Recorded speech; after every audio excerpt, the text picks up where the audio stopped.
What is up, YouTube? Thanks for joining me. Today I'm following up on the fundamental harmonic bass trick maneuver that I explained a couple of weeks ago, the sort of Vinny Vici asterisk style bass, and I figured out something really cool. I was initially wrong in saying that you can't do this type of sound in Serum.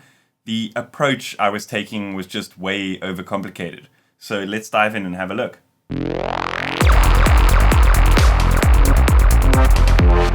So in the video, I mentioned that you can't phase lock the sub oscillator in Serum, and I was wrong. It's not that you can't lock the phase or have it retrigger at random. It's that due to the non-linearity of the level controls inside Serum and the fact that you don't have decimal points, you've only got like a sort of percentage to work on, there's not enough controls in terms of the level to get that exact cancellation. Let me just show you what I'm talking about. So let me just initialize this quickly. And what I'm going to do is I'm going to open up the basic shapes over here. And we've got a full amplitude sine wave. Now what I want to do is I want to turn the random all the way down so that the phase is the same every time I retrigger a note. And it seems that by default, the sub on Serum is phase retriggered. So every time the note is played, it does not randomize the phase as I had thought it did, or as I had mentioned that it did in the previous video. But the only problem is that I just couldn't get the exact cancellation that I was looking for. So I just assumed that it was sort of randomizing the phase of the sub oscillator. So initially, as we turn on the sub oscillator and we trigger the same note that we played earlier, you'll notice that it's all of a sudden a lot lower in amplitude. And that's because there's already quite a bit of cancellation going on. So now if I turn this level down to 70%, there's a lot more cancellation. However, the sub level is still at 75%. It's pretty much inaudible, but it's still showing up on the spectrum.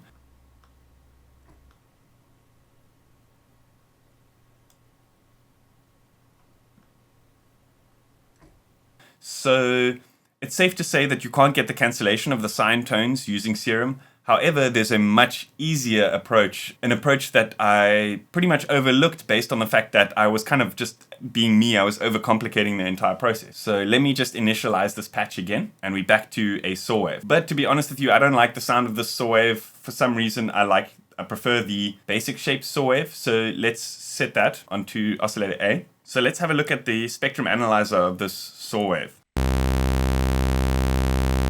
Now let's open this edit oscillator panel over here. And I always seem to forget that Serum has this FFT mode built in, where it almost acts as a additive synthesizer in that you've got control over every one of the harmonics that's generated in the saw wave. So you can literally just turn this first one down, and what you've done is you've cancelled the first harmonic that was being generated. Let's have a look at the spectrum analyzer again.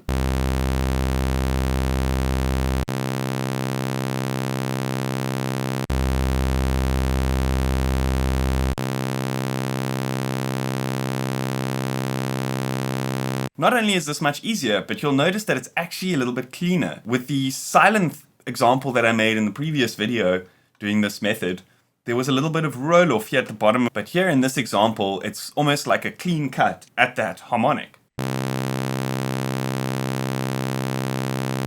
So now what we can do is we can add a sub. Let's have a look at the spectrum analyzer again.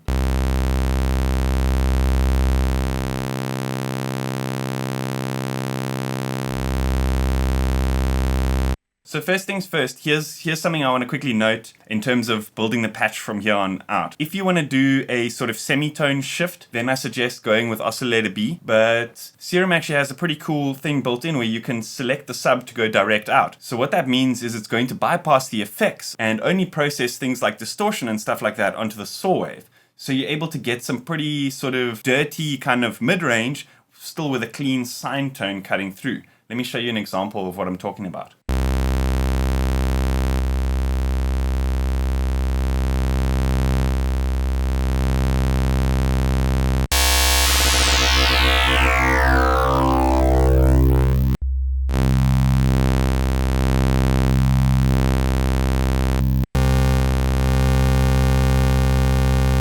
And notice how that sine tone that's coming through in the lower frequencies is still super clean. It's not being distorted, it's not getting the reverb applied, it's not getting the compression applied. So you're able to do sort of, I would say, more unique sound design things here because you don't have to worry about, destroying the nature of that kind of bass tone. So let's just try sort of recreate a bit of a Psytrance bass line using some of these sort of more interesting effects being applied to the sort of mid and top range frequencies.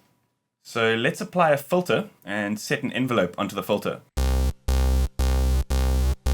Notice that it's very dirty because what's happening now is the envelope sort of filter characteristic is being distorted. So what we want to do now instead is, instead of using this filter, let's use the filter that's built into the effects and apply it after that chain of effects that we put over here. And then let's apply the envelope to the cutoff of that filter. Now let's listen to it.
Anyways, you get the picture. I thought I would explain that this procedure is actually possible with Serum. I was a little bit wrong in some of my explanations in the previous video. So yeah, check it out. See if you guys can get the same sort of effect as in my previous video using Serum.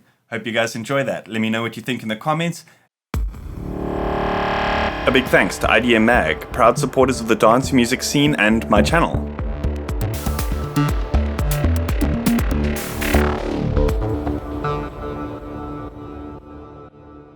As always, hit that like button, hit that subscribe button. If you want the presets that I create in my tutorial videos, head on over to my Patreon, check out the different pledges I've got for you there. See you guys next time.